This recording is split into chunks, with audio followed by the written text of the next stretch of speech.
Here at the Vancouver Public Library since February 12th, when an opinion article about this evening's event appeared in the Vancouver Sun, we have experienced just how difficult this can be. As we know, there are community members, and particularly those from the Jewish community, who are angry, hurt, and offended that this event is taking place, and they have called for its cancellation. We very much regret that this is the case. However, it remains the library's belief that we must stand by the principle of freedom of expression, and therefore the decision was made not to cancel the program. The selection of materials collected and presented at Vancouver Public Library is based on the belief that every person has the right to access all expressions of knowledge, opinion, and creativity, and express their thoughts publicly within the limits set by law. This freedom of access is essential to the health and development of a democratic society. However, freedom of choice within the library cannot be limited by the personal views of any group or individual, even the majority. Upholding the principle of intellectual freedom can also at times put you in the position of appearing to support points of view in which you do not believe. The role of the public library, however, is to provide a forum for an open and public exchange of contradictory views and to make available materials that represent a wide range of views. This is especially true during Freedom to Read Week, when libraries often present books that people might feel uncomfortable reading. Greg Felton's new book, The Host and The Parasite, is such a book. Greg Felton currently writes for print and online publications about Middle Eastern and Canadian politics. He has a bachelor's degree in Russian studies and a master's degree in political science from the University of British Columbia. With that, I will now introduce Greg Felton.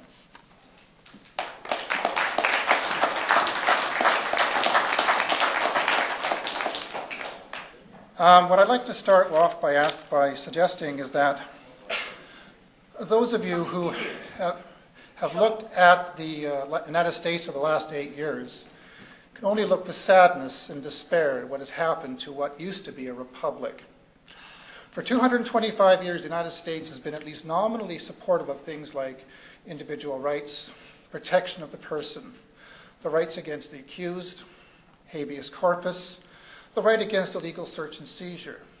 And now, as we look around, we have the United States becoming the apotheosis, the very opposite of what it started out to be. Torture is now officially justified as national policy.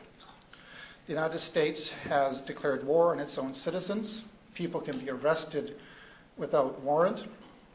Wiretaps are allowed without judicial permission. The economy has been spent into an absurd debt of $9 trillion, much of it earned during the time of George W. Bush. And over this time, we are supposed to think of the United States as a republic, as the same country that you and I grew up with. When I was a boy in the 1960s, I used to watch television like all of you, those of you who are older, as much as old as I am. And I'd watch shows like cartoons like Superman, although a Canadian invented it, or Mighty Mouse or Bugs Bunny, and I used to have a great affection for the United States. To me, it was simply a country that espoused the motto of peace, justice, and the American way, truth, justice, and the American way. Well, that no longer applies. And I don't think anybody in this room would argue that the United States is fundamentally different than what it was during the 1950s and 60s or even the 1970s. And because of that, I think I'd like to explain why this change took place. Because if I were to poll the audience, I bet I would find almost all of you, or most of you at least, would say the United States went downhill when George W. Bush occupied the White House. While Bill Clinton was president, we had a pretty good time. September the 11th knocked down a couple of buildings, led to the passage of the USA Patriot Act. And from there, people might argue, we went into a spiral into the abyss of statism, torture, imperial overreach, and all other sorts of things you can associate with undemocratic activity. Well, if you do that, you end up with a problem. And the problem is this. On October 3rd, 2001, 24 days after September the 11th happened, the Department of Justice handed Congress a document. The Department of Justice handed Congress a document. It was called the USA Patriot Act. And Congress was told to pass it. Now, Congress is a legislative body. It's the body that makes laws. But here we have a Congress being told to follow a diktat from the executive, which is kind of weird. At least Congress should have the right of oversight. Congress should at least evaluate it, discuss it, debate it. Well, Senator Russell Feingold of Wisconsin, Democratic senator, was one such person who did read it and insisted on some amendments being made before he would introduce it for discussion. The Patriot Act was entered into the House October 23rd and signed by Bush on October 26th. Now, for legislation, that is an absurdly fast scenario. But that document did something very strange and very sad, because it legislated the Republic out of existence. That document killed the Republic and turned the United States into a proto-fascist empire, legally. But if we start from this perspective and think the United States went downhill from this date, we end up with a problem. We have to explain why a Congress would commit political suicide. Why would Congress do this? Well, if you have Congress comprised of Republicans and Democrats who are democratic, it doesn't make any sense. You don't just commit suicide like that. Well, my book takes a perspective that Congress was incapable of defending the Constitution, which of course the Patriot Act utterly destroys. It is my view that the United States went downhill not beginning with George W. Bush, but beginning with Ronald Reagan in 1980. And through a period of 25 years, the United States managed to mutate from a republic slowly toward a police state. And it did so because of events that came out of the Vietnam War. What I'm going to do is I'm going to go back a bit to the climate of the 1960s and describe for you what happened because of the counterculture and the anti-war movement. In the 1960s, I'm sure many of you know, the United States was fighting two battles at once, Vietnam and Lyndon Johnson's Great Society public spending programs. Johnson was a populist, he was a reformer. He believed in spending money to help Americans, the poor Americans, all Americans.